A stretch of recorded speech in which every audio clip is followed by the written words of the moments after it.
and welcome back to another episode of Mona's Rants. I am your host, Mona Sheikh. You guys, how was your weekend? How was your weekend? James says, happy Monday. James says, hello, Mona. Tim said, hey, James. Hello, Tim. Hi, Mona. How are you? I am good. My friend, I had a really solid workout I put in today, so I'm very proud of myself. And then James said, looks like we are going to have a stimulating and uplifting chat tonight. You can also add the word titillating to that. Stimulating and titillating.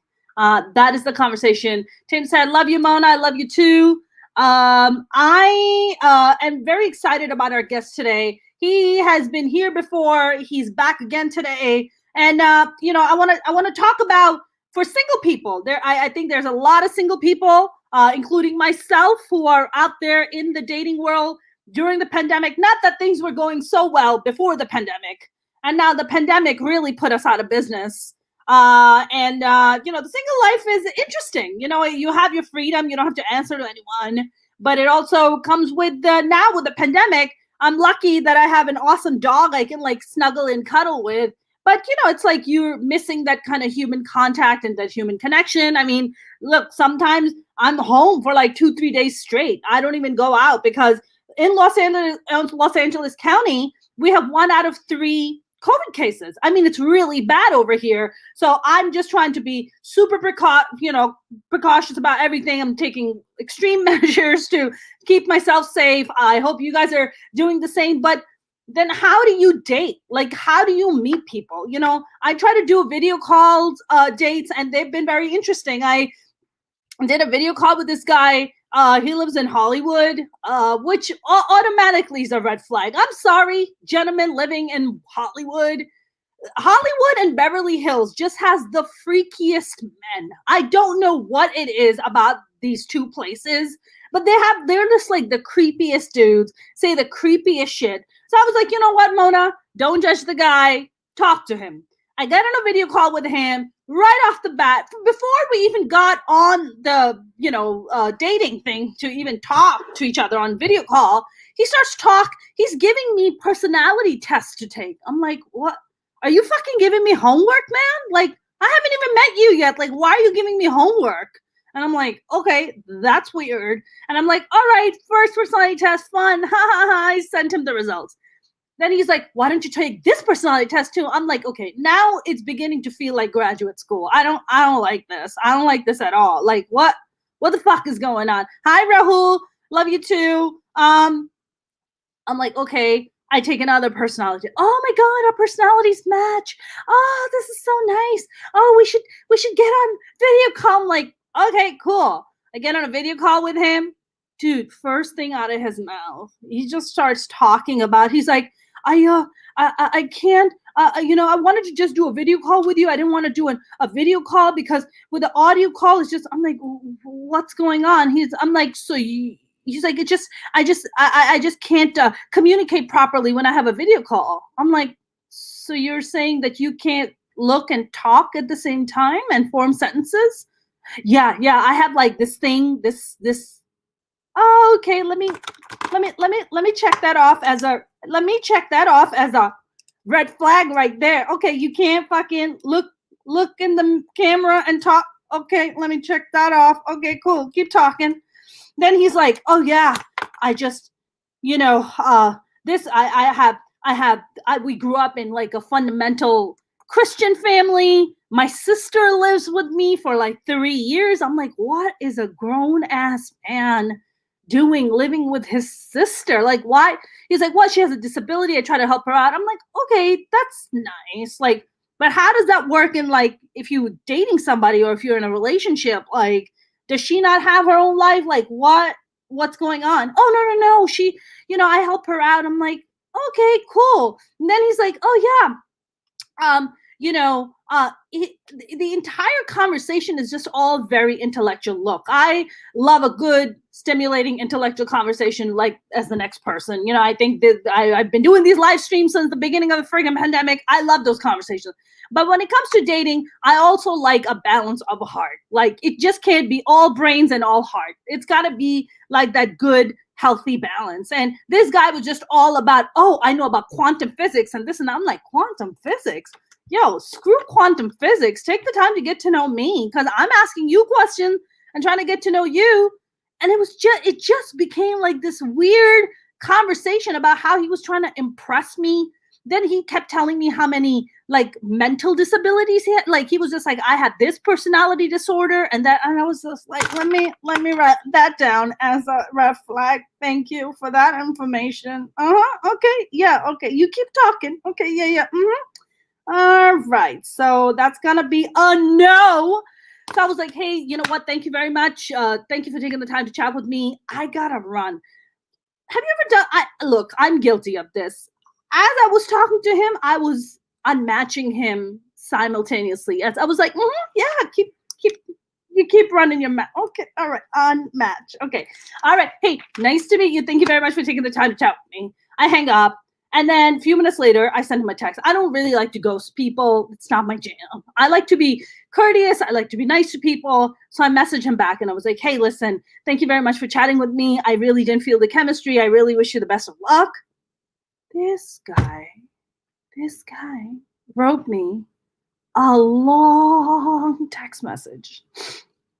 You're missing out. You don't even know what you had in front of you. You just have to take the time to get to know me. I'm an amazing guy. I'm this, I'm that. And you know, I think in the past I would have like engaged in that conversation because the pandemic has given me a lot of perspective on how fickle life is and how you can just die because of a freaking pandemic. I just didn't even engage. I was like, that's awesome. Cool. Yeah, good luck. Delete and block. So this is what's out there, you guys. This is the dating world. But I'm waiting for my family and sex therapist friend, Sam Zia, to come and join us. He's apparently restarting his system. And for him to come and join us, because I know we're gonna definitely have a very interesting conversation with Sam Zia today. We always do. I mean, look, whenever you're talking about relationships and sex, I think that's everybody in the world wants to know this conversation. Everybody wants to have this. Did you know that since the beginning of the pandemic, Zoom dating has went up 700%? That's correct. 700%. Okay. Hinge, which is a dating app, if you're not on it, maybe you should try it. They're talking about their usage increase has went up 30%. Tinder, get this, on March 29th, had single-handedly 3 billion people swiping on the same day, you guys. Same day. 3 billion people. One day, March 29th. I mean, my God, Tinder's just out there breaking all kinds of records. And I'm just like, wow. There's a lot of single people out there. And the pandemic just makes you feel even more lonely. You can't visit your friends. You can't visit your family. You can't even visit your neighbor because you don't know where they've been and they maybe don't know where you've been. So it's really important that you stay safe and you practice social distancing. So that's important. And our guest is here, and we're going to keep continuing this conversation. Here's my wonderful guest and friend, Sam Zia. How are you? You made it, my friend. I'm here. I'm alive. I made it. My computer sucks, but I'm here. That's all right, man. That's all right. How are you doing? I'm hanging in there. How you doing? I miss you. It's been way too long. I miss you too. I totally miss you. Maybe we can. That's why we're having. This is our video call / catching up / the world gets to see the whole thing. Yeah. Well, it's been forever. I mean, my hair keeps getting longer every single time you say it. Great. It's great. That's how my hair looked like before I, clean things up. That's what it looked like. Sam, did you know that since the beginning of the pandemic, online Zoom dating has went up 700%? Oh, absolutely. Yeah, I can believe that. 700%. Now you're a family and sex therapist. What are some of the things you're hearing from your clients? Are married people having more sex during the pandemic? What's going on? Married people are trying to find better ways of coexisting with each other. Usually they have an escape from each other with work, and the kids can go to school, but now the kids are stuck at home doing their schoolwork at home. So people have to figure out ways of being creative with their sex life and finding ways to sneak it in when there is no privacy. It's why there's been a lot of issues with families in general, finding new ways of coping with each other, that kind of stuff. But Yeah. it's for couples, it's a different ball game right now. Usually they have that escape from each other and that ability to, build that longing for each other. And now they're just stuck with each other, and you're finding more and more people getting annoyed. But it's also you also find new ways of communicating, and the ways that you find better ways to communicate, and it makes it so that down the line when things get back to normal and everybody's going to work and school and stuff like that, Yeah. you've developed really, really good communication patterns with each other, and it makes it so that you things are a little better off afterwards than they were before. Right. I mean, I the question that I posed on this for this live stream was, how are single people, is hookup culture still pretty on even during COVID, and is that actually spreading more further COVID because people are secretly hooking up? Yes, and no, they shouldn't be hooking up. Nobody's hooking up right now. Social distancing, stay away from each other. Wear a whole body condom for God's sake.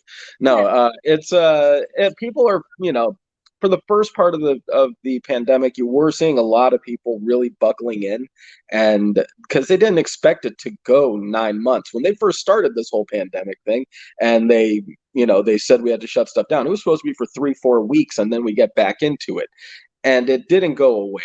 And people still got hornier and hornier and said, you know what, we can figure out a way to work around this somehow. And they figured out ways to MacGyver their way into each other. And they can now, people are still having sex, but it's more focused on online Zoom meetings, stuff like that. But people are still fucking. They're just not going to go and make a big production out of it. And they usually are going to be finding ways of finding people who create their own little safe bubble, so that person is more or less quarantining, and you can let them into your bubble and things should be relatively safe. Sure. But for the most part, people that I know have been trying to avoid it, but a lot of it is unavoidable. And one of the fun ones that I've been dealing with have been some people that I work with are fans of going to orgies. And what's now started to take hold is I'm sure you've seen the stories of some of these underground orgies getting busted. Yes, they got busted. Stuff Yes. like that. Mm-hmm. People are having to show up. Like people would be very considerate of each other as far as STDs go. A lot of them would show up with on their phone a picture of a clean test, just so that they can get in and not have to worry. It's how the porn industry works for the most part. Yeah. But now you're showing up to these orgies with clean COVID tests. That it's like this is now part of interaction with each other on a sexual level. If you want to get to know their sexual history, you now also have to get to know their viral history with COVID. You want to see them with their vaccine card and shit like that. But so wait, are they still showing up with an STD card and a COVID card? So it's two reports that have to show. I'm guessing yes. A lot of people have just not been filming and just focusing on their own OnlyFans page and stuff like that, and just staying out of home and doing some work on the cam and stuff like that. But a lot of them, when they do go and do work with others, they're making sure that they're safe. Right. I mean, single people, like I was talking about before you came on, Tinder reported on March 29th they had a single day of people swiping like 3 billion times in one day. I'm not surprised. March People are at 29th. home alone, bored. Yeah. People are like, at least let me get laid in the process. Like if I want to be home, what was that? Wall Street guy, the journalist who was jerking off between his Zoom call and then got busted. Like the guy on CNN, one of the CNN anchors. Yeah. That was one of the funniest parts. I mean, that's what you're seeing more and more of. It's like, guys like in the middle of Zoom meetings. I call this Zoom casual. I'll show you exactly what I'm wearing. I look presentable up top. Whenever I'm working with my clients and stuff, I'll have a nice button-up shirt. But I mean, look, I'm wearing. I'm wearing shorts and sandals here. Yeah, totally. This is what we've all become, and if nobody's going to see you below here. You're going to see people, like, and very intently listening to meetings, and you're just not paying attention to the fact that there might be something under the table. No, but Sam, in his case, they were okay. First of all, what they were doing is they were role playing before the elections. They were role playing, so they had one side playing Republicans, another side playing Democrats, and then they were like journalists. Was he playing Trump? I think he was. I think he was playing. I think he was playing Lindsey Graham, Lady G. If he was, he would have come up like this.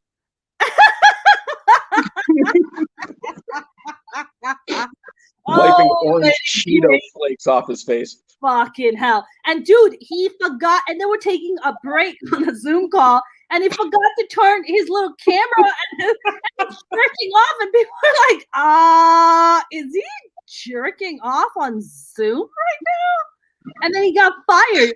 Honestly, for a 60 some odd year old man, let him have his jerk. He's just trying to get a little before work. It's not very often that you have that opportunity to have an audience. I'm guessing that's what he was excited about. He's into voyeurism. What do you think? Maybe. Oh, you know what? I forgot to turn the Zoom volume off. Oops. That's tremendously embarrassing, but good to know that he's still getting himself off, I guess. I'm shocked, actually. I wonder how many corporate jobs people have been busted watching porn, or like their porn going off, or actually getting caught in like compromising position, and you're like, oh my goodness. Oh yeah. Well, and I have to be careful at the radio station, because I have probably the least safe for work Twitter account ever. I heard. Sam, you need to tell people which radio station. KFI AM 640, also KLAC AM 570. I work for iHeartRadio and all that fun stuff. Right. But it really, I have the least safe for work Twitter account, because all of my friends are porn stars, and there's no censorship on there unless you're Agent Orange. And they're like, right now, it's like if I go on my computer, I'll be like scrolling through looking for news stories that I'm going to be posting on, and producing shows and stuff like that. Yeah. And then something really obscene just pops up on the screen. I'm like, scroll down. Nobody saw that. Wow. I mean, with you, right? You're a family and sex therapist. Like, are you having single people coming to you and complaining and being like, you know what? I just want to get laid at this point. Like, I just want to have a booty call.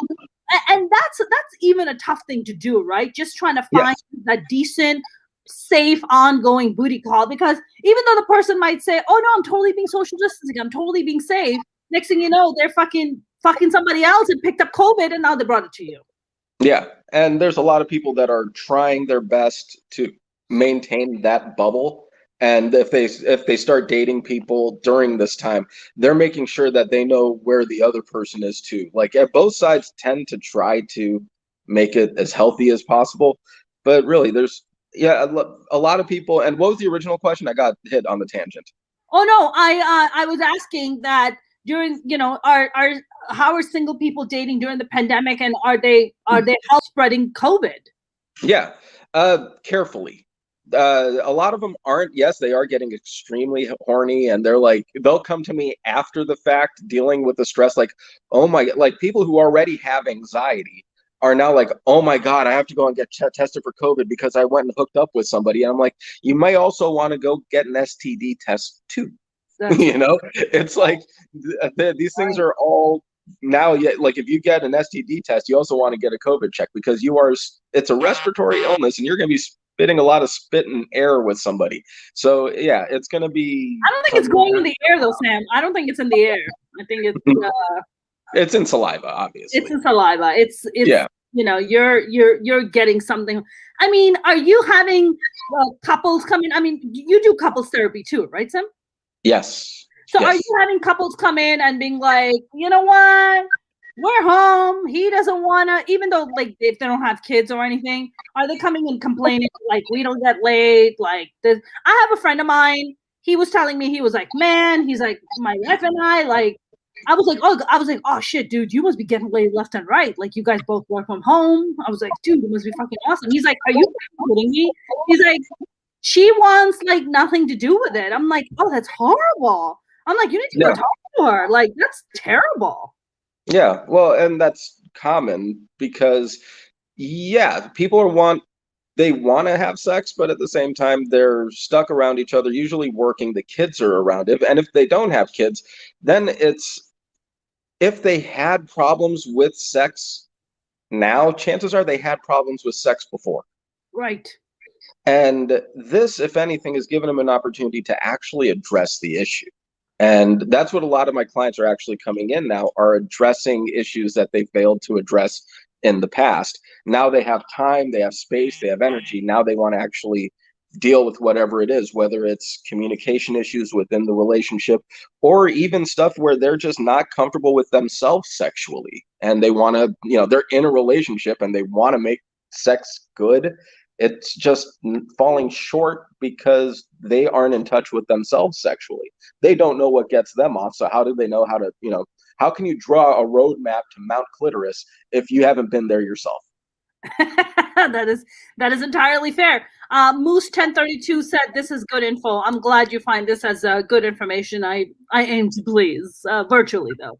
I was listening to these dating experts, and one of the things that we're talking about is that dating during the pandemic is that some people are doing video calls, and rather than having sex, they're having video call sex. Like they're just getting naked and they're just like whatever, masturbating or whatever." And I was like, that sucks. I don't want no part of that. It depends on who you're doing it with. If it's like a burly, sweaty dude, then you're gonna be like, I don't need to see those angles on you, dude. But at the same time, if it's somebody that's attractive, I'm sure you wouldn't mind watching whatever they have to offer. Some people really do get off on it because of the fact that there's no guilt, and they also, I'm greedy. Like I'm just like, don't fucking tease me if you're not gonna finish the job. Yeah. Well, and a lot of the people that enjoy it are ones that would much rather touch themselves and are getting off very much like they're attuned to how they get off. They know how they like it. So this gives them the visual stimulation that they want. Somebody else and it's not just like watching porn where it's just you're completely removed from it. You can actually tell the person what to do in those situations, and they'll communicate right back to you. And it's done really, it may feel sterile, but at the same time, it makes it so a person can spend more time focusing on their own touch and how they like it, while getting the visual stimulation and feedback that they want as well, without having all of the stress and pressure of having to please somebody else who's physically there with you. Got it. I mean, and also like you made a really good point, right? There's no walk of shame if you go, if you're like video Zoom masturbating to each other. There's no walk of shame. It's all in your privacy. The one thing I have been seeing is neighbors catching them in the act. Like they'll leave a window or a curtain open, and somebody will see them in the act. That has been happening more frequently. Really? Like you mean a neighbor on a video call with someone masturbating and then getting caught in the act? Is that what you mean? Yeah. Well, like somebody will be on the phone or on their computer with somebody else doing whatever, or they may be, doing their OnlyFans thing, and then a neighbor walks by and the window happens to be open, so they get totally caught in the middle of the act. What's some of the stuff you've seen, Sam? Spill the beans, man. That's just some of them. I hear some great stories, but I'm throwing them all out anecdotally without anything identifying people, and I'm kind of blurring a few stories together just so that I can keep them anonymous. But yeah, these are things that pop up. So what's one of the greatest stories that you have, like, that you want to share with us? Personally, my personal stories are way better than anything I've heard. Okay. Are you comfortable sharing your personal stories? Some. Okay, let's explore one of them, and then I'll tell you one of mine. All right, fair. Side of a freeway. Okay. With we just walked to the side of the freeway and just decided to go. This is during the pandemic? No. Early. Oh, you like pandemic. I mean, right now, geez, for a while there, like the idea of something that was like being sexually adventurous meant going to your nearest drive, or being romantic and sexually adventurous meant going with someone to a drive-through in another car and then jerking off in your car separately while staring at the other person. Just making sense eye contact the entire time. Yeah. I mean, really, it's hard to be sexually adventurous in the middle of a pandemic, unless you are going to flout all of the rules. If you're going to say, you know what, if you're one of the COVID hoaxers, then you're like, I've been getting laid like crazy, you know. But for the people who've been taking it somewhat seriously, it's hard to really allow yourself to relax and be adventurous, because there's always going to be that thing playing in the back of your mind. So let's go back to your story for a brief second. You said that your story is like so you're what, on the 405 or the 101, and you're like, you know what I need right now? 134. I used to live right by it, and we just walked down to it and said, fuck it, let's go. Okay. Well, why not like each other's place? Why like we were at each other's place. We were at my place, and we were like, because they were doing construction there. So all of the barricades that kept you from there were gone. So we were like, fuck it, let's go. It's like 3 a.m. We knew that the only people going by were going to be truck drivers. Listen, truck drivers need some entertainment. You just hear, it's like, awesome, yeah. Were they honking? Oh, of course. It wasn't like a traffic jam. It was like maybe 1 or 2 that went by, but one of them definitely caught a glimpse and appreciated it. It's on a sidewalk. Is it in like... Not a sidewalk. It was the side of the 134 freeway. I lived by the freeway. In the car. No. Outside. Like outside the car. So what? She has the hands on the car. We didn't take the car. We just walked down. I lived right by it. They were doing construction, so there was no barrier at that spot. We just walked through. We're at on the side of the freeway. Had a quickie. They're like, this was like decades ago, by the way. Wow, dude, that is the most adventurous sex time I've ever heard in my life. Wow. Yeah, you wanted a fun example. That was one. I've had several other ones, but that one was one of the more adventurous ones. This was a long time ago. This was at least a decade ago. Wow. I think the most adventurous for me is like in a full like packed parking lot, like in the back of this dude's car with like no tinted windows, and that's then adventurous. Like fucking let's do this shit, right? Fully clothed on the top, and like stuff happening. Yeah. And that's like the most, but like fucking side of a goddamn freeway, dude. No. There's not enough money in the world you can convince me to do that. There's just 3 a.m. There was no one around. Wow. And alcohol was involved, if I remember. Okay, this was at least 12 years ago. At least I was in my mid-20s. At least this was a while ago. I'm an old man. Sam, I wonder, Sam, like now because of the pandemic and everything, are people being like extra cautious about STDs, or are people just more focused on, oh my God, let me just worry about getting COVID and forget about and just having unprotected sex? Well, and going back to the orgy story, one of the clients I worked with was very much going to orgies and stuff like that, and he would be paranoid of catching something there. And I was like, as long as you go get tested and you make sure the people around you are tested, you should be safe, you know? Right. And after the pandemic happened, a couple months later, I talked to the guy video chat, and he was like, yeah, I went to one of these things and I'm totally afraid that I caught COVID. I'm like, what happened to the STDs? And he was like, I'm not as worried about that. Wow. That's the thing. It's not like the STDs went away. It's just people are more focused on COVID, and they need to be careful both ways. You got to treat COVID and intermingling with people the same, like even more cautiously than you would with an STD test. Because I mean, you go on a date with someone, you could catch COVID. You're not going to catch an STD by going on a date with someone, on just going on a date, unless you're allowing more to happen. But Sure. if you're just in the presence of someone, you can catch that. So you got to be a lot more careful. Right.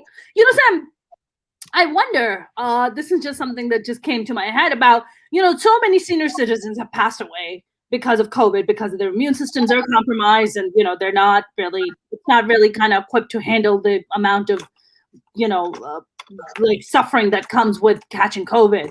But I wonder, even before the pandemic came along, I remember reading this article that the highest number of STDs is among, older people, because they're just like, I'm gonna fucking die anyways.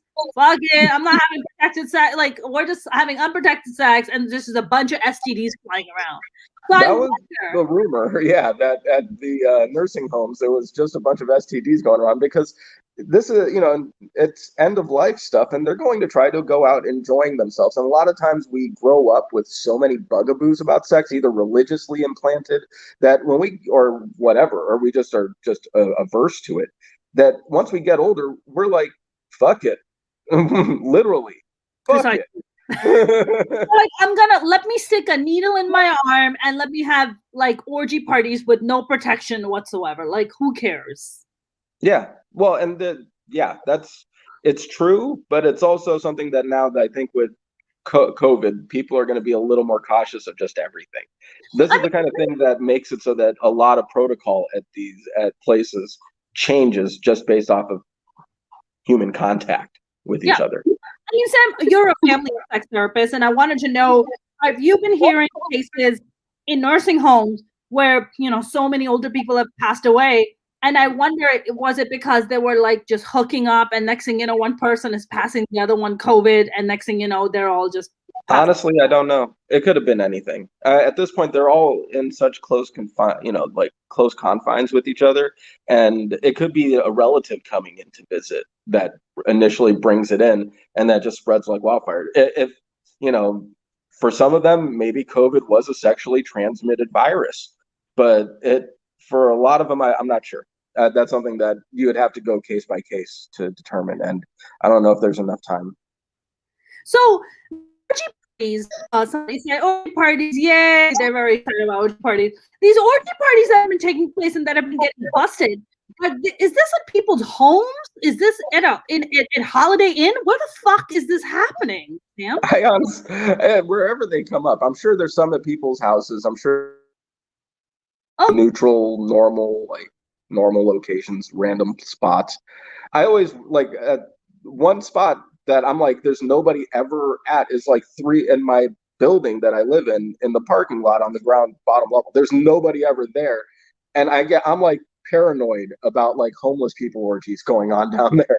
It's like you hear weird noises and you wonder.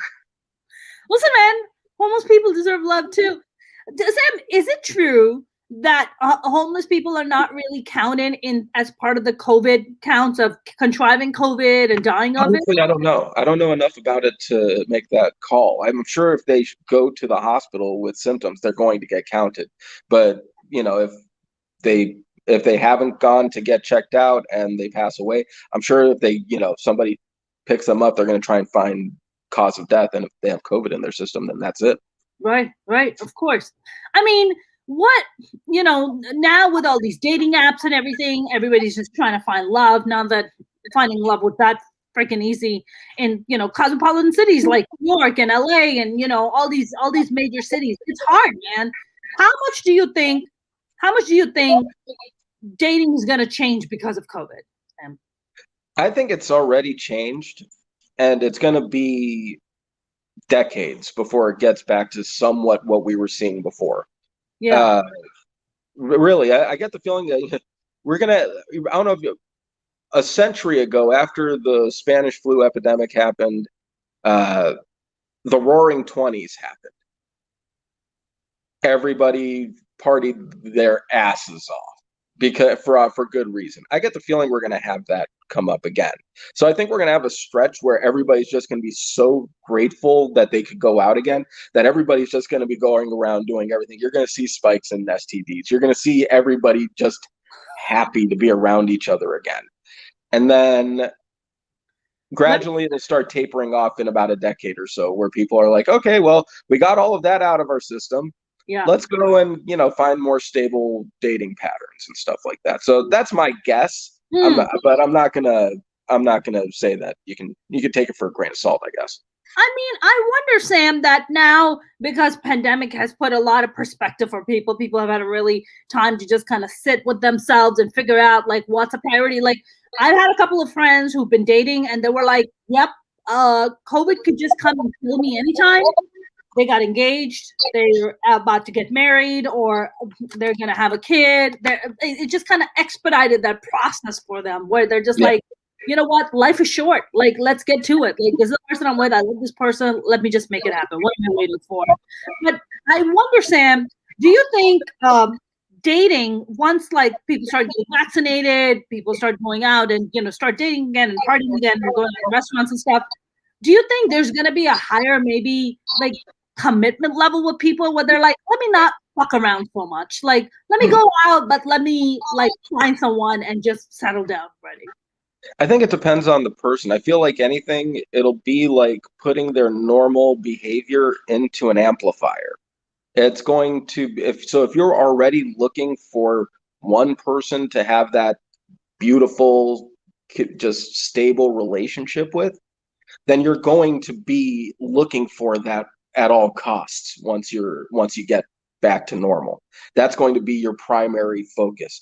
If your natural tendency is like, I want to fuck everybody and I don't want to settle down, I don't want to be tied down, I want to go and sample the buffet of life, then this is going to amplify that. This is going to be like, okay, I'm not wasting my time. I'm going to go, you know what? All of us, let's go. Let's go find fun times wherever we can. I get the feeling it depends on the individual. I have a psychology question. So when you say you naturally have the urge, are human beings naturally born? Some people are born hornier than others. Is that everybody has different sex drives? It's hard to say whether it's an inborn quality. I'm sure some of it is, but I'm sure a good portion of it may be just natural genetics. But there's also a lot of environmental factors that go into play. If a person's gone through abuse, if a person's had bad sexual experiences, these are all things that go into play whether or not somebody wants to have sex or what their sex drive is. There's always going to be the natural urge to procreate because, I mean, I guess it's an instinctive thing where you want to continue the species, but it's also, and really, it's so instinctive that a guy could be on his deathbed, see something that would get him aroused, and he could die with a boner. That's just how it is. A stiffy with a stiffy. But it's death by boner. He's not going to have a close cast, to tell you that. Yeah. But that's something that if the urge to procreate is that powerful. And if somebody hasn't had things happen to make it so that they've been turned off on it, or if maybe genetically they didn't have the deck stacked against them, then typically people are just going to want to fuck because that's who we are. Yeah. It's a thing that made every single fucking one of us. Really, you would think that there would be less bugaboos about it. I agree. You know what it is though, Sam? I feel like, being open sexually is one thing, but like being pervy, especially I'm just speaking from a woman's end, right? Like for women, like we come across a lot of pervs most of our lives. The moment we become conscious and aware of our puberty and our bodies, all of a sudden you start noticing like creepy men gawking at you. And you're like, what are you gawking at? You're like, these? Yeah. Gawking at these? Oh, these are new. They just came out. You just feel like conscientious, but I think for a woman it's so different. Like I don't think I've ever heard a guy to be like, that woman was creepy, so I got away from her. I don't really hear that. It's always women that are just always feeling that predators are out there and just trying to like, Yeah, I've seen it with women before, but it's definitely much more frequent with men. I feel for every woman out there who has to walk down the street. It's just bad. Yeah. I mean, sometimes it's like if somebody says something that's very kind and polite and complimentary, then it's one thing. It's another thing if it's like Hey, there's another hot woman. Woo! There's another one. Woo! It's like if you're going to be, throwing it out there at casting as wide a net as possible and hoping one of them will say, hey, you know what? I'm interested in you and your woo. Yeah, that's not that. Yeah, that ain't happening. Yeah, I mean the perviness is just, it's just fascinating. Like I had this one guy message me online, and he was just like, I check off all the boxes you're looking for. The only thing is that I'm not looking to commit, and I just want to get laid. And I was just like, then you are not checking off a big box.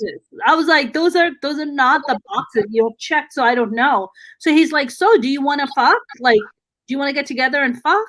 And I'm like, this is the reason COVID is here, because of people like you. This is the reason Mother Earth, Mother Nature's trying to wipe us out, because of douchebags like you. Like, really? Like, did I for once show any interest? Did I for once say at some point, hey, maybe we should hook up? Maybe, let me send you my nudes. That's a different invitation.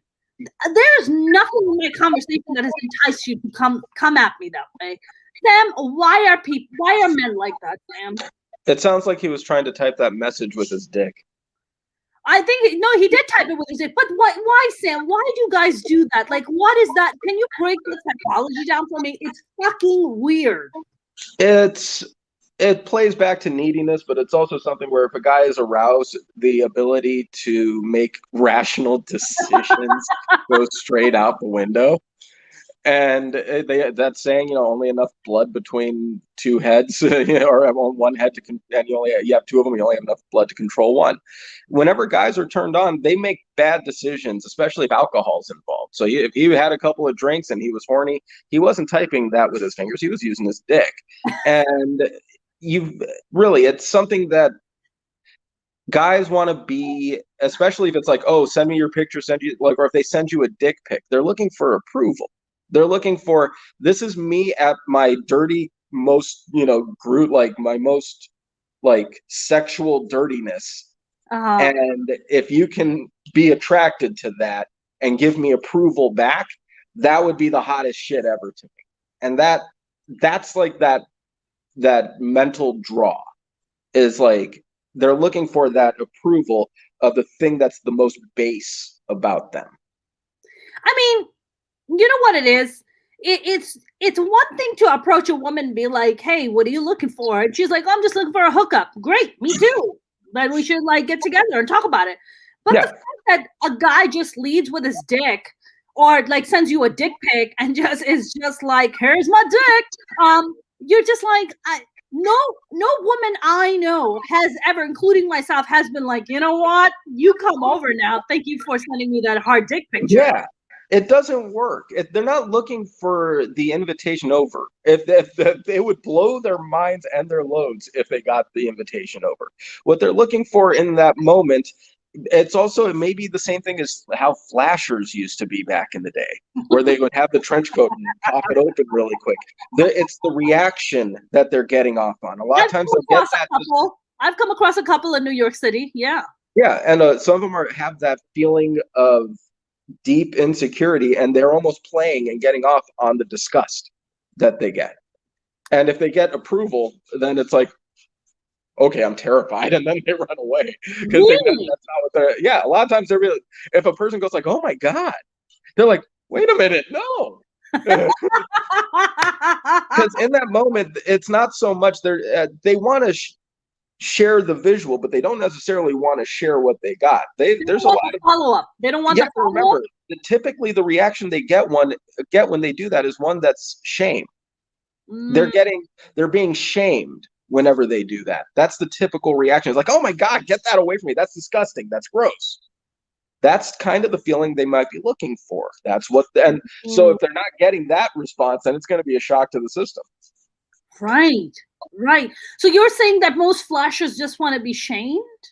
No, not most. It's hard to say. Everybody gets off on whatever they want for whatever reason. Sure. But there's typically, if a flasher's going around, you got to understand the response that they're going to get typically is going to be one of shame and disgust. The people looking at them are going to be shaming them for that. So you can kind of put two and two together. That might be part of the draw.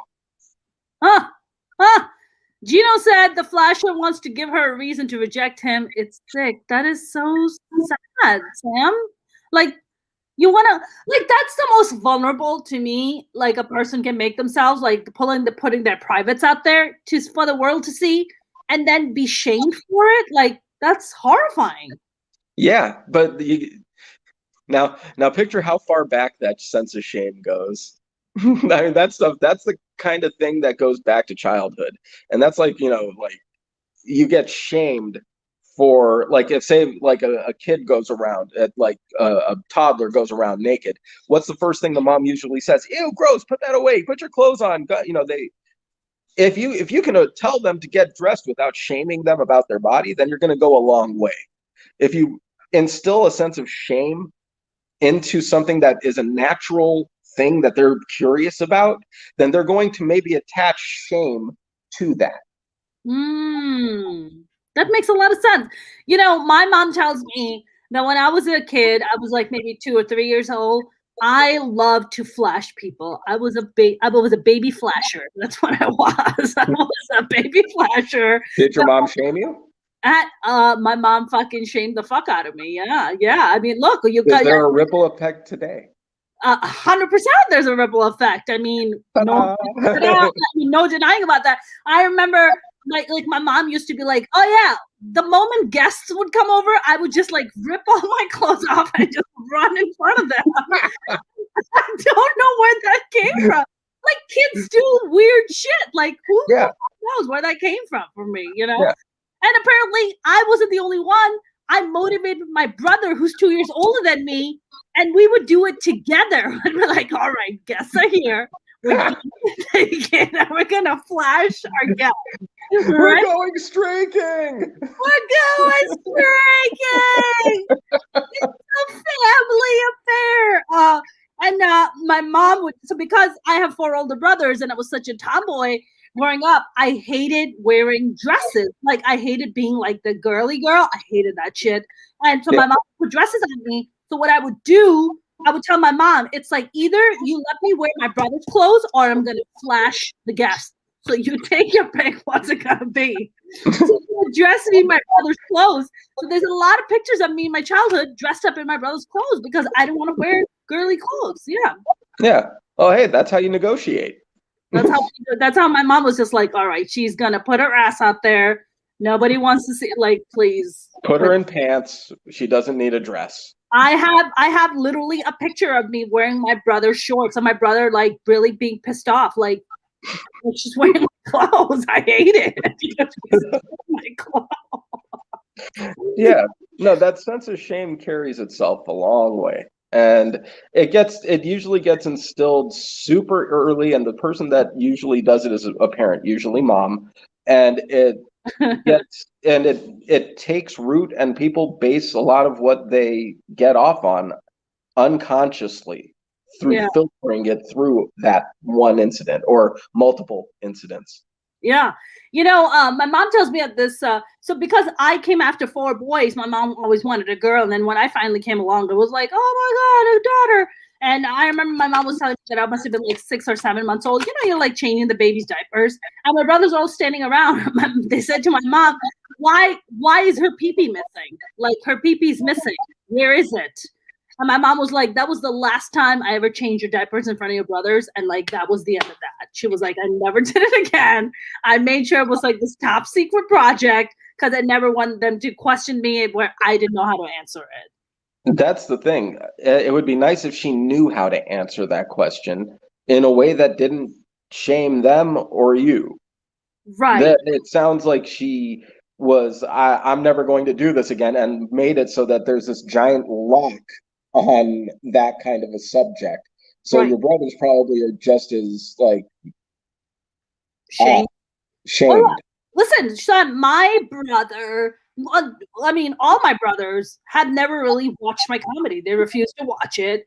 God forbid if I make any sexual jokes, they want no part of it. They don't want to hear it. They want no part of it. And it goes back to all that shame culturally and religiously attached to being like, oh my God, I can't have my sister up there talking about blowjobs, or I can't have my sister standing up there talking about dicks. Like, oh no way, this is like off topic. I can't. So my brothers like refuse to watch my stand-up. It's the fucking truth. And not that I always constantly talk about dicks and pussies, but Jesus Christ, like I talk about a gajillion other fucking things. But my brothers are like, oh my God, any minute now she's gonna like drop something sexual, and then I wouldn't know how to deal with my shame. So I'd better that I just avoid it altogether. You know? That's toxic levels of shame. Yes. Right there. Yeah. Well, Sam, your voice just got a little funky. I can't hear you. I don't know what. No. Okay. Yeah, your voice just kind of disappeared a little bit. You guys, I hope you guys are enjoying this conversation. I mean, I freaking definitely am. This is so informative. If you guys have any questions, please, write your questions. I'd be more than happy to ask Sam. There he is, Mr. Sam Zia. There we go. Is that better? Yeah, so much better. So much better. I mean, Sam, how do you do this years and years of cultural and, shame as an adult? Like I constantly tell my siblings to go to therapy, but they don't want to hear it. But I would think that therapy would be really the only way to kind of undo all that conditioning, no? It helps. Knowing what to do helps. It's something that usually you learn how to cope with that stuff and get over it through therapy. I'm working. That's the thing. We're coming from Middle Eastern culture, and that's as repressive a sexual culture as there is. And Sadly. the people that I'm working with. People are fucking Sam. People are fucking hard, man. Yeah. And the people I'm working with out here typically aren't Middle Eastern. They're people that are coming from a Western religious background out here. Yeah. And they're, either Christian or Catholic or whatever. And they have that same deep sense of shame put into their minds the way that we did. And it's all based on that religious aspect. It's that we're putting the fear of God in you to not do this. And something that with my clients, a lot of them, the reason why that happens is because the parents are trying to scare them out of having sex too young, because culturally it's something that may be more acceptable to see teenagers get pregnant, or it's something that may be more common, and they're trying to scare them off of that by making God the boogeyman behind it. And there's nothing that will kill a boner more than knowing God is standing behind you. I personally don't think that God cares about your boner. He gave it to us for a reason. We use it to make more of us, right? Little versions of us that are adorable. Yeah. I mean, you have an adorable little version named Joey. He's freaking adorable. The cutest thing. I have no idea how I did that. Oh, he's so cute. Oh, you did so good there, Sam. I don't know. Whatever you did good. Like, he's so handsome, and he's just such a good-looking kid. He's so cute. Yeah. I mean, Sam, I feel like more and more, I feel like these conversations need to be had. I mean, look, even in Western society, as progressive as we are, there is still talk of walk of shame. There's still talk of, frowned upon. Hookup culture. You just have a booty call. Shame. You're that kind of person that has. So how does the society kind of move past the, okay, so you have a booty call. Great. You get your needs met. Great. Are you happy? Are you safe? Great. Move the fuck on. Who cares? I think that we move past it as time passes. Think about it. 20, 30, 40 years ago, it was less acceptable than it is now. And since we've had technology, Tinder, swiping rights, and all of these things, this has made it so that dating and hookup culture has now become the norm.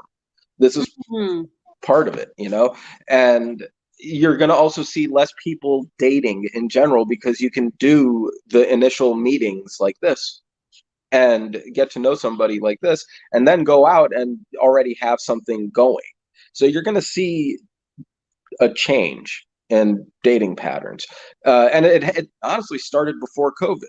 More people were just dating through the apps, and it makes it so that it's easier and more acceptable. And once you see the older generation with their old standards die off, then this generation, I mean, seriously, I'm talking like once the baby boomers are gone, and even once the Gen Xers are gone, the millennials and the ones that are coming thereafter have no other experience in life than one that has internet hooked to it.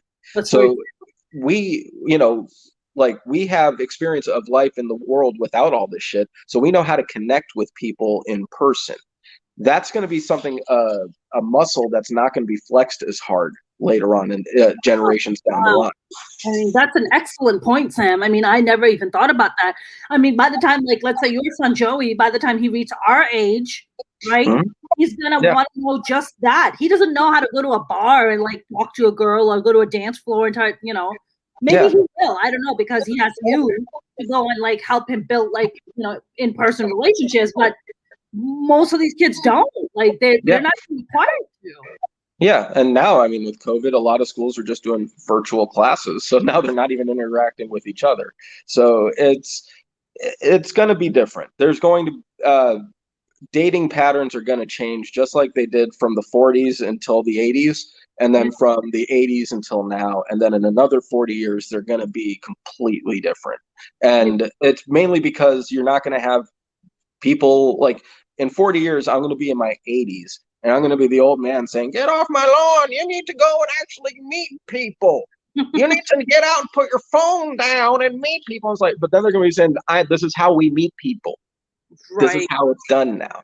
So, 40, the old generation now, they're going to die off and their traditions and values are going to go with them. And you're going to see our values hold strong until we die off. And then the next generation is going to take over. And Right. they're going to do it based off of what's easy, convenient, accessible to them, and gets the job done. Right, right. Sam, I wonder now that more and more people are home and feel isolated, and I wonder if people's porn addictions have increased because they're home, they're isolated. I'm sure. I mean, Pornhub was giving fucking free premium service. I was like, Yeah. the world does it. Oh my god, Pornhub, what are you doing? Like, there's plenty of free porn. Like, why are you giving away free premium? They're like, no, fuck it, have the free premium access, man. Go knock yourself out. And that was good on them to do that for the people. And yeah, it's going to be something that's more prevalent. People, you find more climbers on Mount Porn. There are people. Mount porn, yeah. Yeah, I told you about Mount Porn, right? No, you didn't. It's Please do Mount tell. Porn. Mount Porn is what people climb when they're in a cycle of porn, where the first time you watch it, normal vanilla sex is going to be the hottest shit ever. And then like you watch that for a little bit of time, then you're like, you know what? I wonder what happens if you stick it in her butt. So then they escalate to anal sex or whatever is the next thing. And they'll see that for a little bit, and then they'll say, you know what, that's basic now, and they'll escalate it a little more. And that's climbing Mount Porn, escalating the level of stimulus that you're seeing based off of what you've already seen and how it's not hitting you anymore. And so now more people are getting hooked into a routine of porn because they can't date as readily. They don't have partners lined up, so they're not expecting, having, or just getting past having sex. So people are longing for it. So yeah, porn's gone up. I mean, I wonder, like, this whole, are we gonna, by the time we come out of the pandemic, are we gonna have a whole slew of people who are gonna be going to therapy just to, like, cure themselves of porn addiction? Yeah, I mean, but there's going to be a whole slew of people going in for every reason. Porn addiction will probably be one. Uh, Adjusting back to how life is going to be huge. The people communicating with each other, that's the big one. Really, that how to live life with each other, and then going back to a world where you're going to work and stuff like that, or going from a world where you were used to working every single day, and now you have to do all of your work outside or inside the house, and your work, and that's with somebody else there on top of maybe 2 or 3 kids that are in school, so nobody's leaving the house. And like learning how to communicate with people on that level without having the escape, without tearing each other's heads off. Right. I mean, Sam, I can tell you the next time I meet a really nice guy that I feel like it's gonna work, I'm just showing up in a wedding gown, because why There you go. at this point? Like, what are we looking at here? Like, people are dying. Like, let's go. Are we doing this or not? I wonder if more and more people are going to be committed and be wanting to be in more committed relationships, having spent all this time by themselves and having perspective of how fickle life really is. It's just like 1 minute you're here, next minute you're not. Like, Yeah. so what's up? Are you gonna want to commit? Like, I wonder about that, Sam. Is that a more and more that you're seeing among your clients, as a therapist, where people are coming in and saying, you know what, I really want to commit at this point. Like, I want to get into a committed relationship. I've had a couple that have done that where they're just, used to being alone and living on their own and, kind of isolating themselves. And then they're like, yeah, before I was isolating on purpose and I had access to all of this stuff. Now there's no access to it and I'm bored. I'm done isolating. I want to go and I like the idea of opening up and allowing someone to come in. And that's something that maybe if they didn't have, like a lot of times those people were working, so they would be constantly working. Now have more time at home, so there's more time to see, what, it wouldn't be bad to have somebody around, a nice warm body to snuggle with once in a while. Hey, sex is good once in a while. Once in a while, just not too often, just once in a while. I'm okay with sex all about. Geez, there's no such thing as too often. I mean, I honestly like. I haven't heard too many people, like, unless it's somebody who's like, I don't want to have sex at all, or you have two people who have completely different sex drives, where like one person wants it constantly and the other one doesn't. Right. Really, if you have people on the right path or on the right balance with each other, then there's never too much. Right. No, I 100% agree with you. I mean, if I think the sad part is that I'm hearing like married couples being like, yeah, we don't really do anything during the pandemic. Like, this person just works and I work, and then at night we just dinner and then good night and then go to sleep. I'm like, how sad. The people are in sweatpants all day. It's not like there's that sense of longing and desire built over the day at work. Like if somebody was having a rough day at work, I knew couples that would have really fun relationships with each other, where if one a person's at work or something, they would just send them a random naked selfie, like just because that was a cute way to connect. So the person flips open the phone and they're, wow, okay, now I know what I can't wait to get home, Sure.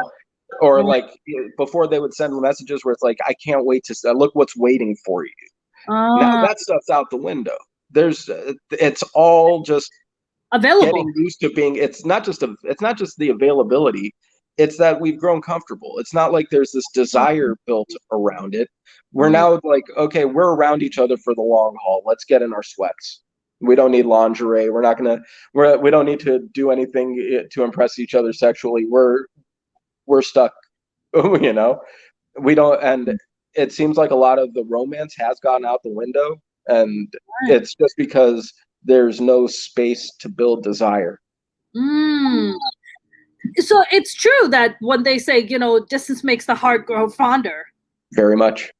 Absence makes the heart grow fonder every time. And that's why you see people in long distance relationships constantly texting with each other. I love you. I miss you. And then like they'll have that moment where they get to be together for a couple of weeks and it's just hot, passionate, everything going off perfectly. And then they go back to their lives. But then once they actually are no longer long distance and they're together, they have no idea how to coexist, because their entire existence was based off of longing and desire. And once they finally get to that point, now what? Right.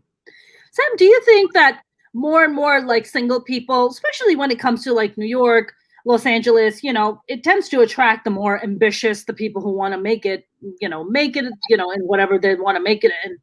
Does that prohibit a society or creates a culture of like, let me just find the next best thing. I don't need to settle for this. I'm in this big city. I have access to all these people. I don't need to commit. Even though this person checks off a lot of boxes, let me just wait. Yeah. Versus growing up in a small town in Tennessee somewhere, right? Having a limited pool of people and somebody checks all your boxes and you're like, okay, you're the love of my life. Yeah. A lot of people have the idea, like, no matter how good a relationship is that they may have, the grass is going to be greener on the other side. They're always going to play to the fantasy of what's out there, and instead of the reality of what they have in front of them. And if you're in a small town, you're not going to cater as much to the fantasy side. You're just going to be catering to what's in front of you because that's what's in front of you. But in a bigger city like LA, New York, you're going to have more options and you can cater to fantasies more readily.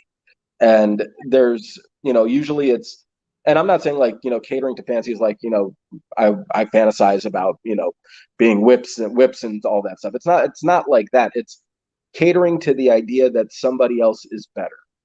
That someone else is better suited to you just based off of sight or very limited interaction with them, and that they're constantly being drawn away by that shiny object, the distraction, and focusing away from the person that's more better suited for them. It's the idea that there's going to be something better for me. So I could stick with what I got, but I'd much rather focus on what's possible instead of what's probable. Mm-hmm. Right. Sam, what else? I don't know if you ever have clients who come and talk to you about this, but I don't get the concept of a soulmate. I don't get it. Some people get it, some people don't. Soulmate doesn't have to be somebody that you fuck. A soulmate could be somebody that like you. My soulmate is, I call him my hetero life partner. He's one of my best friends. Like those are like and even then I'm like you're my best friend. Soulmate, I don't know if I've ever hit that level. It's some people have that. Some people desire that, and that's cool and all for them, good for them. But for other people, that sounds like a Hallmark bullshit kind of thing. Yeah. It's like, like this is the saying from the people who brought you Valentine's Day. Here's soulmate. Here's soulmates. And from the people who brought you every romantic comedy ever made. I'm sorry, romantic comedies have led to the destruction of more relationships than porn. Thank you, Sam. Thank you. They set unrealistic expectations on people and give a lot of people the fuel of that the grass is greener on the other side thing. And sometimes the grass is greener, but it also leads to people majority of the time. Majority of the time, it's not. Yeah, but sometimes it's not. And it makes it so that relationships get destroyed because people can't let go of this idea of how they think it should be that they developed from watching every Disney movie and every princess movie and every rom-com. And that's not how that's not reality. That's right. And you got to look at things more realistically. A lot of these romantic comedies don't show you the mess that is left at the end of all of it. That's correct. And speaking of mess, they never show you right after the sex scene, there's never any wiping happening. I'm just like, is nobody wiping? What? Like there's no negotiation of who sleeps on the wet spot. Right? Hello? Is somebody gonna swap out the sheets? I'm not sleeping in a wet spot. Can we? Yeah, you don't see someone conveniently laying down a towel. know? Nobody's walking into the bathroom and be like, here's a little warm towel for you to wipe yourself down. Nothing. Yeah. No. It's always like, and then occasionally you'll see like the guy get up and do my butt in the moonlight kind of strut all the way to the bathroom or something. That's the one thing that you'll see. Or, what really bothers me sometimes is when they show like, oh, the guy took his condom off and threw it away. It's always empty. I'm like, how many blanks is he shooting, man? I don't know if you can actually show semen in movies. Why not, Sam? If they're gonna try to show love, show me some semen, goddammit. Yeah. Can we have that as a status update on Facebook? I've seen the love, now show me the semen. The name of the movie is Show Me the Semen. It's not even Show Me the Money, it's Show Me the Semen. Show me the semen. Holy shit. I don't get it, Sam. I think rom-coms are horrible. That's why I don't watch them. Like, what's that one that everybody talks about? The British one, with a whole bunch of different casts. Kate Winslet's in it, and Bridget Jones's Diary. No, not Bridget Jones's Diary. The other one, the Christmassy one. Oh, jeez. P.S. I Love You. Is it P.S. I Love You? I think I've seen it once, and I was like, okay, I get it. You're the same as every other Sam, romantic comedy. I refuse to watch romantic comedies. I want no part of them. Like I remember when what's that movie that came out? Fucking 50 Shades of Grey. Oh, Yeah. my girlfriend gave me a book before the movie even came out. You got to read this. You know what I did? I closed it and I threw the trash on the side. I was like, all right, thank you. I'm not good. No desire. But yeah, romantic comedies. I had a bit of experience with them because in my 20s I was eager to get laid, and so I would go and see these movies on dates with people, and guess what happened? I didn't get laid. So romantic comedies are destructive. I mean, they're beautiful. Some of them are great movies, but they are, for the most part, just the same thing. Yes, and I see that one right there. Forget Paris was fucking adorable, but that's just because I'm a huge basketball fan, and they had every basketball player in that movie, and I was more into that aspect than the romance comedy. Who's in Forget Paris? What is this movie? Billy Crystal, and he's an NBA referee. It's a cute movie. That was an old movie. That's an old movie. Yeah. And also When Harry Met Sally was actually a legit good movie. I'll give that one credit. Everything else was trying to be When Harry Met Sally. What about You've Got Mail? Kura Azram says, I watched the whole Twilight series to impress a girl. It didn't work. Oh, told you. It doesn't work. Don't do that. Thank you, Moose. Love Actually. That's the movie. Actually. Yep, thank you. That's Can I tell you something? I remember spending Christmas with my family once. My brother had recently gotten married, and his wife loves that movie. And I made the awful mistake. And it was like Christmas Eve, and she was like, "We're gonna watch Love Actually." I'm like, "Why the fuck are we watching Love Actually?" For people who are into romantic comedies, that is like Die Hard. They will say that's a Christmas movie. That's right. It's the holy grail of rom-coms for her. Yeah. And she looked at me like I murdered her mother or something. She looked at me with this look of horror on her face, and she was like, with tears in her eyes, Sam, tears. And she was like, I watch Love Actually every Christmas Eve. It's like a tradition. And I was just like, okay, Jesus, fucking, okay, fuck. All right, well, watch fucking Love Actually. God damn it. My brother remember looking at me. He was just like, cut it. He's like, cut it, don't. And maybe, I don't know, maybe because I grew up with a bunch of dudes that I don't find that shit fucking appealing. I don't know, Sam. I get that emotional whenever I see Last Dragon. Last Dragon? I get that emotional when I see a girl with 3 dudes. I'm like, oh my god, this is a lot. Yeah, your parents must be so proud of you. Yeah, no, dude, no, fuck that. I Love Actually, fuck Love Actually. I can't. I mean, I've watched it. I'm just like, okay, it's not realistic, like not even in the slightest. And it advocates destruction, behaviors that lead to destructions of good relationships. Yeah. I mean, because it sets these like impossible things. Unrealistic standards. Totally unrealistic. Oh, if he likes me, then he's gonna wait 3 days before he calls me. Why? Yeah. Why? Oh, if he really likes me, he's going to be standing outside holding a radio, playing a romantic song. What? That'd be so creepy. I don't want that. They promote bad communication patterns in those movies. And not even promote, they just highlight how bad communication patterns are just in relationships. I mean, I'm just like, no. I can't. I think they've just, and you know what? And then you add this whole pandemic, then you add porn, then you add hookup culture, and you're like, yo, I am never gonna find love. Like, it's just never gonna happen. Like, look at the odds I'm fighting over here. Find it within yourself. Get a sex toy. Listen, I see the plug there, Sam. I see it. Listen, people tuning in who don't know the history, because Sam has been here like 4 times already. Sam took me to a sex toy convention. What was it, 2 years ago, Sam? Yeah, it was 2 years ago. We went to a sex toy conference.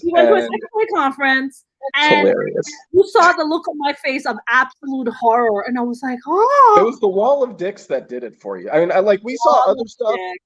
but the wall of dicks was like that was like where we crossed over that border, and just we've officially corrupted you. I think you saw the innocence leave my eyes that day. Yeah. Well, for me, it was hilarious because I knew one of the guys on the wall, not intimately, obviously, but I knew, like they say, this is the model of the dick that belongs to such so and so. And I'm like, I know that dude. Yes, that's right. You were like, oh my God, no, I totally know this guy. And I was like, you know the dude whose dick that's I know the proprietor of that dick. You're like, I haven't seen it in person, but now I see the dildo version of it. That's interesting. Yeah. It's like, honestly, I just learned so much that day. And I think I still remember that day with like the sense of, I wouldn't say horror, but the sense of, really, it was horror. Some of that, when you saw the Black Fist of Justice, that was fear in your eyes. Dude, you know what? The one that really fucked with me was when I saw the water sports stuff. Oh yeah, the mask. The mask. Okay, that company that we ended up becoming friends with that did Oxballs. Huh? Oxballs. Oxballs. They make strictly stuff for like gay men. And I was straight men. Straight men too. Some straight men too, but mostly gay men. They mostly cater to gay men though. Yeah. Yeah. I remember seeing this mask, like this thing that goes over your mouth with like a plastic, and this tray that goes in and out. So I remember looking at it and being like, what is this for? And she was like, is this for serving food? Like you take the tray out, you put the food in and then go. She goes, oh no, this is for water sporting. I'm like, what's water sporting? She's like, oh, some guys, this is going to get a little graphic. Sorry. Some guys like to ejaculate in that tray and then they put it back and the dude swallows it. And I was like, man, what? Why can't he just directly? They're like, no, it's more for like foreplay and for fun. And I was like, I think I'm done here. I think my day is done. Thank you, Sam. You ended up just hanging out in the CBD booth. Like, somebody get something to soothe me. I was trying to calm my nerves down, dude. CBD was the only thing that was gonna save me that day. It was awesome seeing that, because you went in with as much of an open mind as somebody who has never had any experience with this kind of stuff has gone in there, and you saw it all. I will give you all the credit.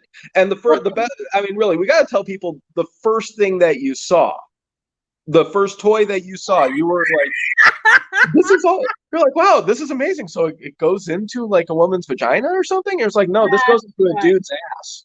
Yeah, it was a prostate stimulator. Yeah. Yeah, and I was like, wait, is this for women? It goes inside. It goes, no, that's for a guy. I'm like, what do you mean? Like, you're like, whoa. No. You know what was the part that really blew my mind, Sam? So I was like, oh, like gay men. It's for gay men. And he goes, no, 70% of our clients are straight. Yeah. I was like, just because something's in your butt doesn't make you gay. It depends on who's sticking it in there. I learned it that day, Sam. I so learned it that day. I absolutely learned it that day. I mean, look, Kanye West, when he was dating the Amber chick, after they finished dating, she came out and talked about how Kanye likes like a finger or two up his pooper. Like, that's his jam. No shame in that. No shame in that. He wanted his good for him. Listen, a dude's can you like, I'm sure, but they're getting divorced now, but I'm sure Kim Kardashian stuck a finger in there. And I'm sorry, I'm sure there's a bunch of guys who are like, oh, I'm not gonna let anybody stick anything close to my ass. That's gay. If it's Kim Kardashian, I think you'd think twice. That's right. No, I agree with you. And she's been in a lot of asses, so I'm sure she's an expert. She has enough of her own. She is an expert. She is an expert. She's out there sticking fingers. But no, I think what fascinated me was that, wow, like this is not just limited to gay men. This is a straight men thing. But again, that's a shame thing that's put on straight men, right?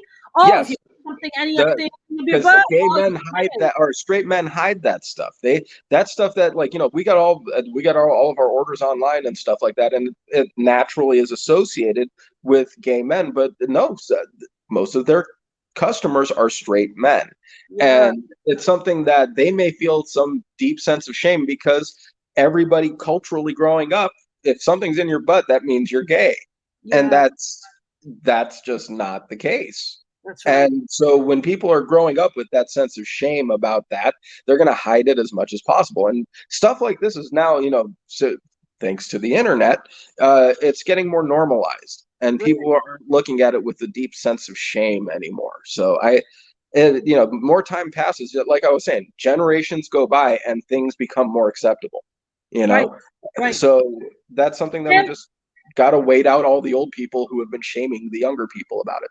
I agree, but Sam, I don't know. I think still some cultures, look, Middle Eastern culture, South Asian culture, still have a lot of catching up to do. Even the ones who are here, even the ones here who are born and raised here, there's just so much shame attached to it. Sam, I have a really dear friend of mine. He's gay, and he was telling me about this very hot Middle Eastern guy he used to hook up with. So he was showing me his picture, and I was like, "Oh wow, he's a good-looking guy." He's like, "Yeah, but he's married now with kids." And I was like, and wait, you guys used to hook up? He was like, oh, yeah, totally. We used to hook up together all the time. It was so hot. And what fascinated me is that I bet his wife has no idea that he had slept with men before. Yeah, probably. So he's probably bi, right? Yeah. But he can't express that. He has to live this life of like being a straight man and get married and have kids and occasionally probably cater to that fantasy or cater to that side of his by doing something behind the wife's back. Right. Which really, that's messed up. I mean, cheating is cheating if you don't communicate what's happening. Because I've seen plenty of people fucking other people, but the other person knows about it. That's not cheating. That's right. And I mean, if that is within a person's, if that's who they are, that's part of their dynamic. It sucks when they can't communicate who they are openly with the person that they're spending the rest of their life with. Right.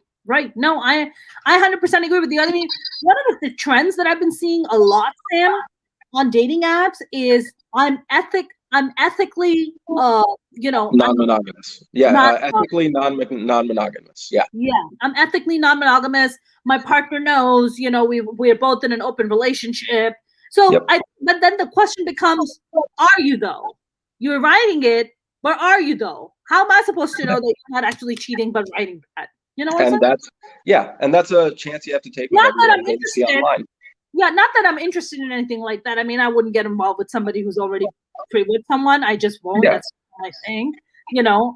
But then again, the question is like, are you lying though? Or are you telling the truth? And that's going to be the thought that's playing underneath all of this stuff until you learn more about the person. Really, that's the thing with online relationships. People can say anything about themselves. They can make themselves out to be completely the opposite of what they really are. And it just takes a little bit of looking into, meeting them, seeing what they're like, how they communicate, who they are, to make the determination of what, like, are you full of shit or are you for real?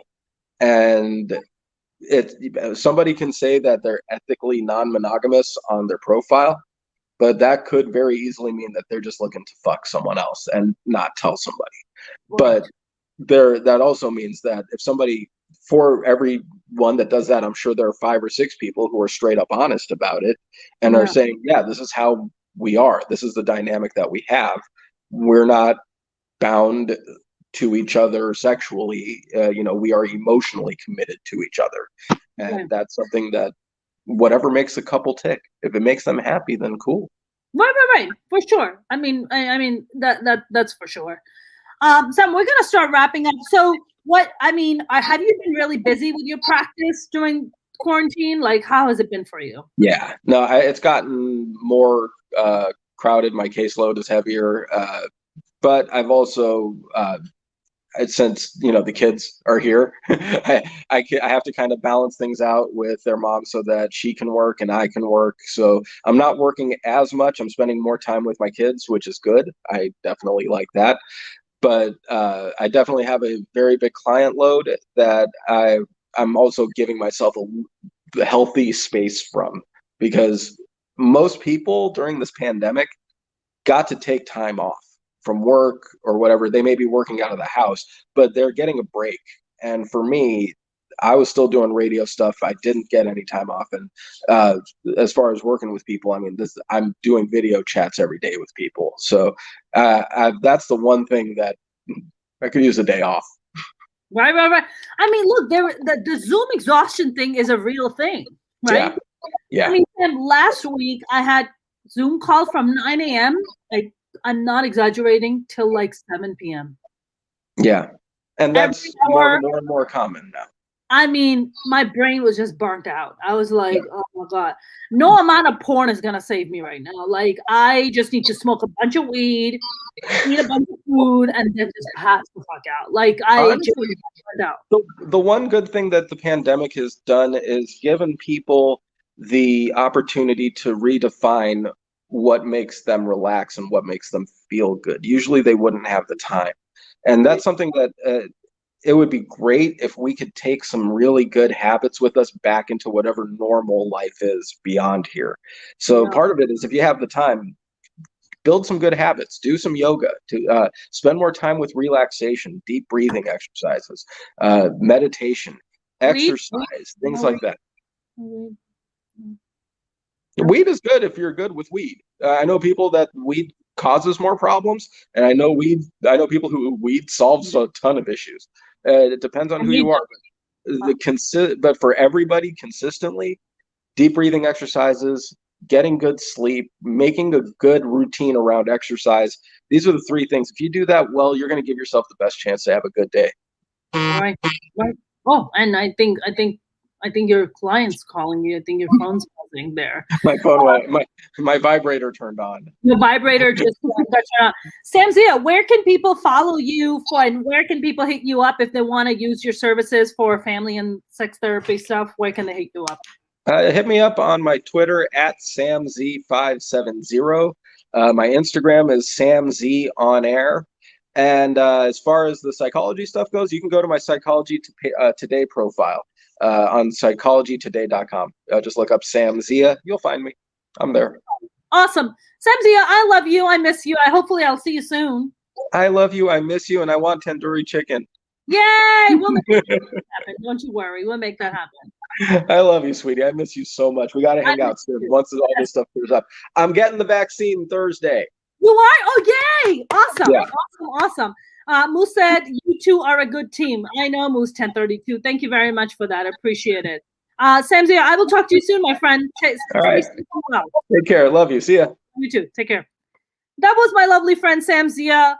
What an amazing conversation that was. I hope you guys enjoyed that. I really needed that today. I've had a bit of an emotionally exhausting day today with work.